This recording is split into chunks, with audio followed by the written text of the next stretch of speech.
Okay, today's the day. Hopefully you can see me here. I'm going to dig into this B3 again. It's been a little bit and I've had some time to think about what I want to do. Now, if you saw the last video, which was called modifying a Hammond B3 to work with Leslie 147, something like that, I put a box. Let me grab my other one here. I installed one of these 26-1 Leslie connector kits into the organ right about here. And what this did was allow me to hook up to the power preamp and run signal to my Leslie cable using this plug and this switch plug. It's great, it sounds awesome. Like if you saw that video, I did a sound demonstration of it and it worked out beautifully. It sounds really good. The tone is clear, there's no static, there's no weirdness.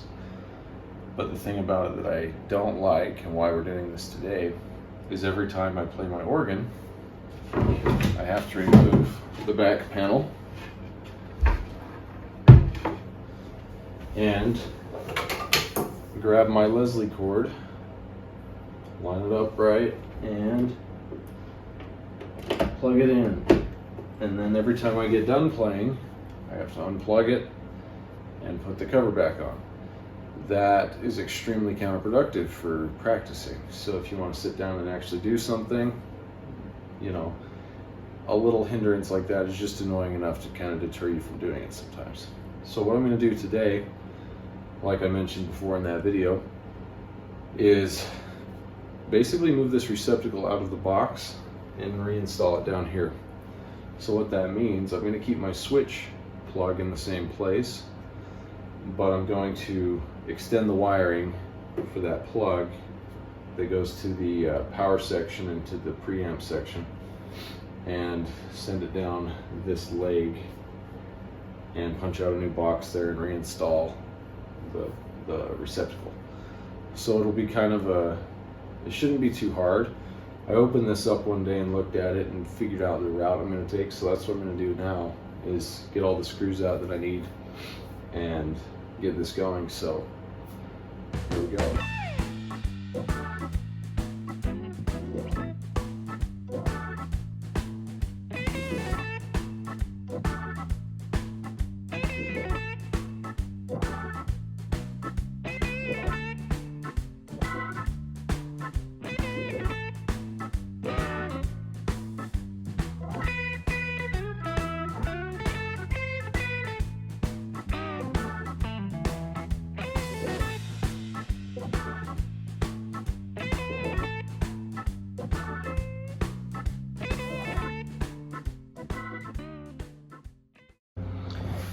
Okay, this is the part of the video that might be worth its weight in gold to show you how these are different. So this is a stock box, original 26-1 connector box, and this is what it looks like on the inside. You can see the way the wires are wired. If you need to pause that and take a look at it, you can do that. So you have to modify it to make it work with the B3. So basically you end up deleting everything that's connected to that extra plug there. Cut the wires off of the echo switch plug, and then take a few extensions out of here. So you've got black wire nutted to black, which leaves, blue wire nutted to blue, which leaves, and then you've got gray, which leaves, wire nutted to the orange line that comes off of the fuse plug. You can double check me there, there's the original. So that's the first real change. You cut the orange wire off of the extra plug there that we're not using, turn that to gray, and send it out. And then lastly, you've got the red wire hooked up to the green wire that comes off of the lug there. Now there's a diagram of what these 6-pin plugs look like on the internet, so you can search that. I was able to find it. I'm gonna look it up here soon anyway before I wire this again, just so I know what is what. But okay, and the way that those are wired are as such. You've got G terminal there. Let's see, there's my black wire going to the ground terminal, and then the red is going to the red G terminal. See anything over here? This is self-explanatory. The blue gets soldered to the blue power lug, the gray gets soldered to the gray. And that's covered up right now, but I'm gonna uncover that in a little while. Okay, so basically what I have to do is undo my connections here, remove this plug from the box, and reinstall it down there. This is gonna be the tricky part, getting wire through there. I think I have enough room, but it should be able to work. This is small enough wire we're dealing with. And then that runs through there, up through the pipe, and then on into the back here, where I can then bring it around and hook it to those. So the other thing I've got to do is extend the purple wiring from this box, because I want to keep the switch inside the cabinet, and then run those purple wires down to the plug as well. And now I'm gonna see if I can make it happen in that box. That's where I'd like it to be. Oh, we got a visitor here. Hey bud, what are you doing, Indy?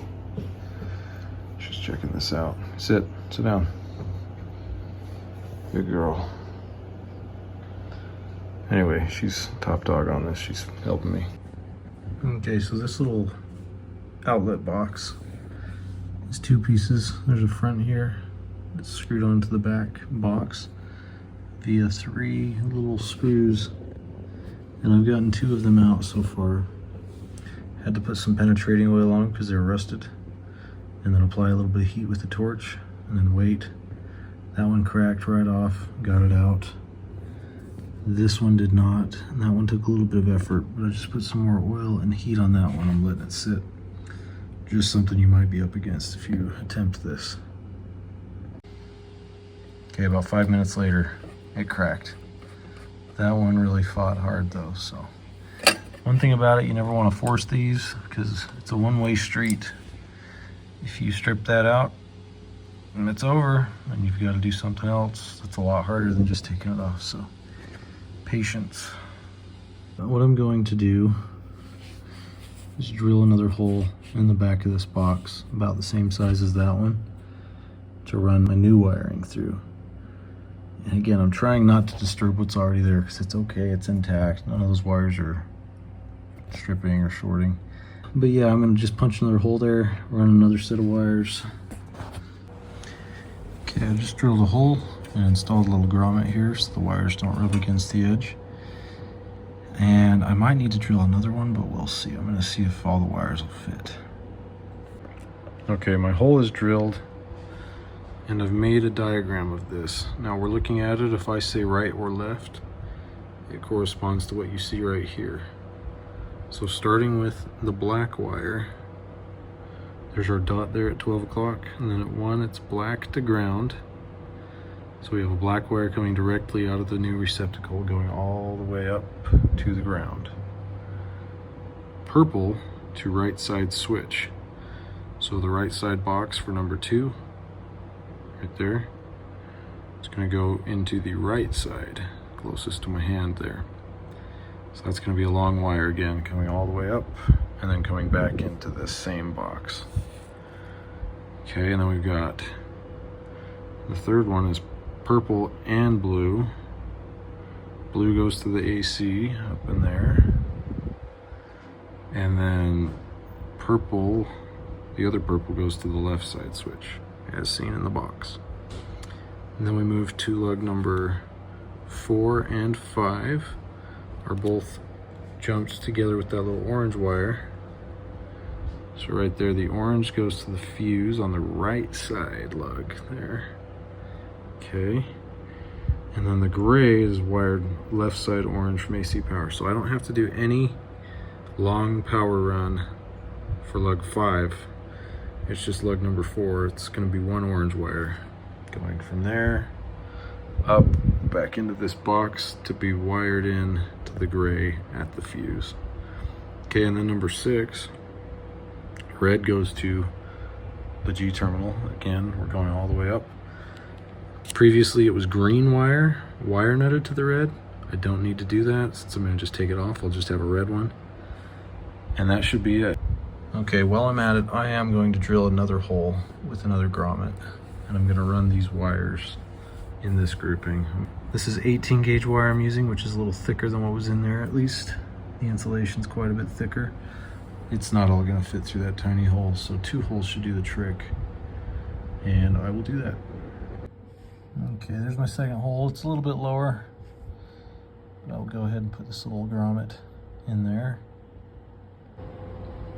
There you have it, 2 grommeted holes, ready to use. These knockouts are tough. This is just embarrassing. It's not pretty, but it's close. I'm almost there. It's horrible looking. All I have to say is Mr. Hammond really hated Don Leslie. Okay, now that the holes are drilled, the hard part hopefully is over. And I'm going to actually, with these 2 boxes, try to keep this one intact as much as possible. I'm going to steal the plug out of this one, which will go here, and then also take this chassis and reinstall this one into the organ. Take this one out and then have this as a tester kit for some other Hammonds that I have that I want to try with the Leslie. So basically a brand new install, and I'm going to just take this out. Okay, I've passed the point of no return. This previously pristine 126.1 kit has now been severed, so I can pull that plug out. And you know, the way I see it, I've been fortunate that I bought 2 of these a long time ago. Been able to test it out with this, and now I have the components to permanently install with this one. So keep that one intact, and then at least both of them will be functional. As is, I don't have any A100 organs or things that this could actually be useful in. So use the parts you got. That's what I'm doing here. So I'm gonna pull that plug out and get it installed and get my wires fished. Okay, there's my plug. I haven't seen a lot of info about these videos as far as getting these little crimp rings on and off. So you can see that. But see, I just slip a little screwdriver under here. These are what actually hold it into the box, the outlet box. And you have to have them. They come off just like that. And so that will get reused down below. So there for now. And I no longer need this mounting plate. So I have my socket right there, ready to go. I'm just gonna pull these wires off. Okay, once again, with this box, the only 2 things it needs to have in it are the fuse and the tremolo switch bracket, and then I'll drill a hole in it to run the wires into the switch and to the fuse. That's it. Everything else can come out. You know, this thing will probably stay. I'll just do what I did over here, tape over it, but I'll also tape over this one as well. So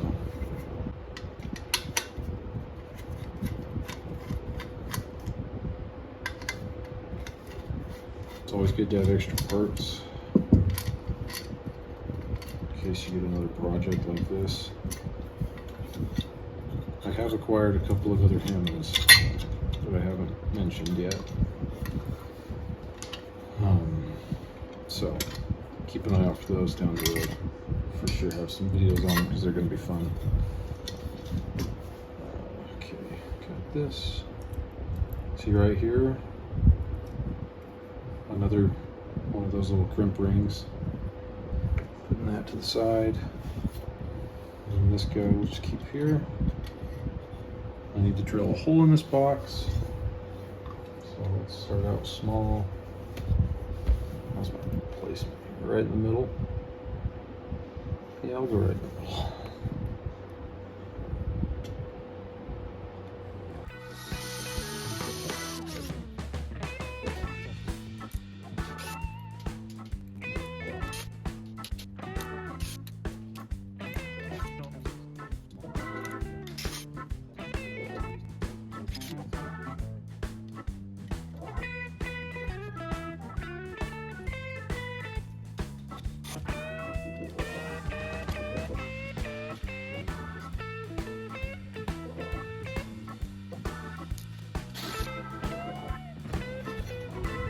Nice.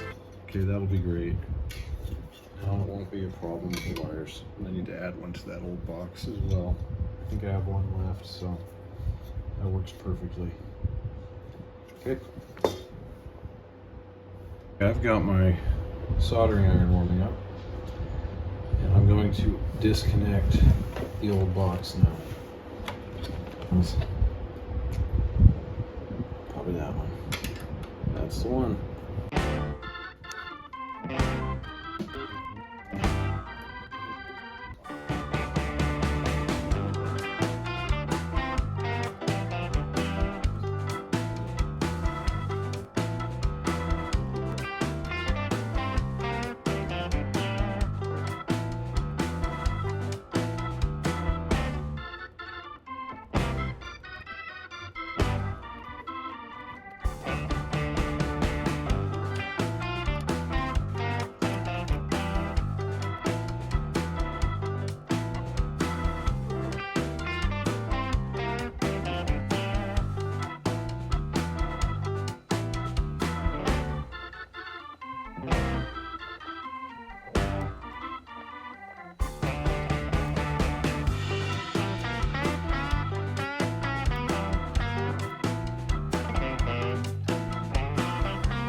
Okay, I've been fiddling around with this for a few minutes.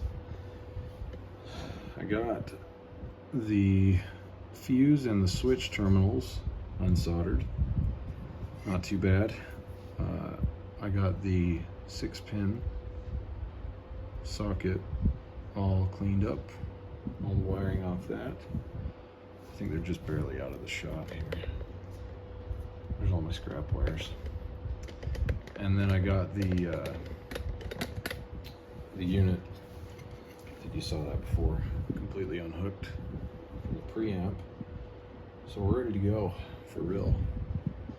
And I'm gonna run this wire through, probably gonna come from the top down, snake it through the pipe, pull it in through the new holes, and then bring it out the new hole that I got for the socket here. Pull the wires out here, and then I'm going to do all my soldering on this, and then put that back in the hole and pull it up through. Most importantly, I cannot forget to put this ring around them. That would not be fun. So I'm going to go ahead and start doing that.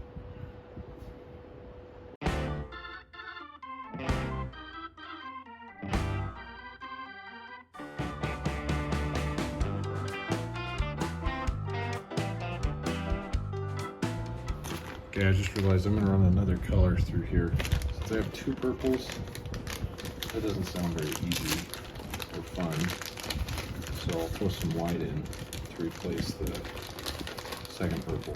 So on the one that's going to be soldered with the blue, that's actually going to be white.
Cutting these wires a little bit. small right there.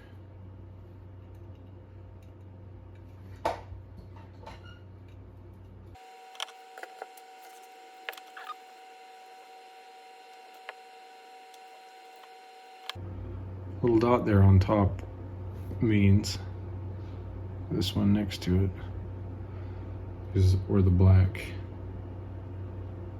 sorry, that one is where the black ends up going.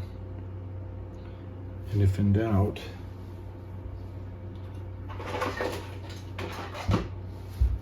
flip it over and I can take a look at my other one. So yep, the black is going to go on that first slug right there. I'll go ahead and do that right now.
Okay, that was really involved.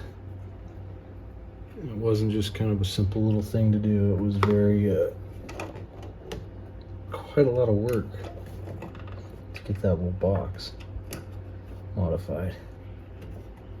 But we're there now. I will say that these Hammonds are probably some of the most well-built things that I've worked on. There's nothing about this that's chintzy or cheap. Oh, and that is awesome to have that capability right there. So, box is back in, new wires are pulled. I'm good to just tighten all this up again now. And from here, it's just getting all this home stretch. From here now, I have incoming purple, white, and orange, and I have an outgoing gray, which will go to the amp. The white and the purple will be soldered to the switch. The orange will be soldered to the fuse, and the gray will leave the fuse. So that's what I was saying earlier. I could have actually done this orange one in gray, but it's okay. It makes it easy to see what's coming and what's going. So I'm gonna pull the slack out of these, get this installed, and then I'm left with just 3 more to hook directly to the amp, and then we're done. Okay, the switch and the fuse are wired up. I'm ready to close this box up and install it.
Okay. It is done. Yay.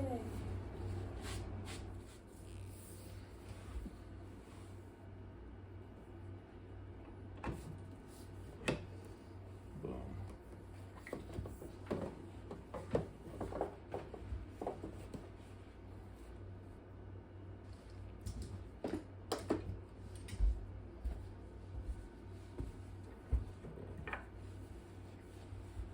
Okay.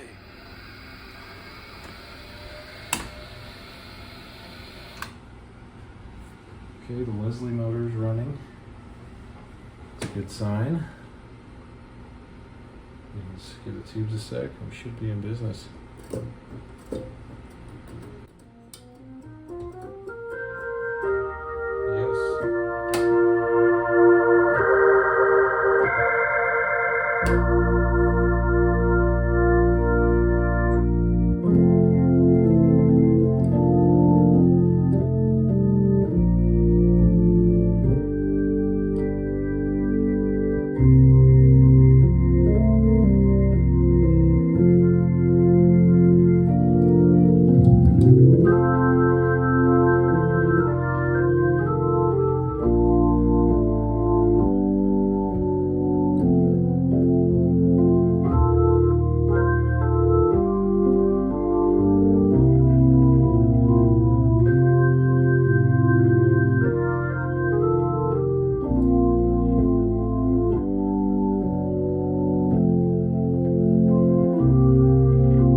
One added bonus today, I'm going to install this little music rack.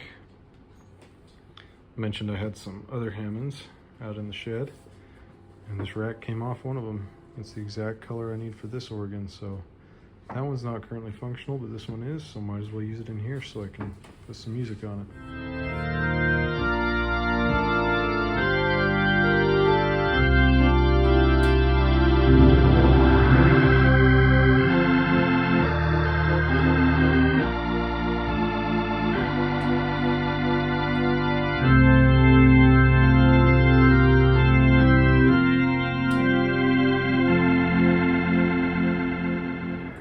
Well, the B3 is done for the day, and I think this has turned into it's no longer a project organ, whereas before there's always been all these little things I needed to do to get the Leslie totally done right.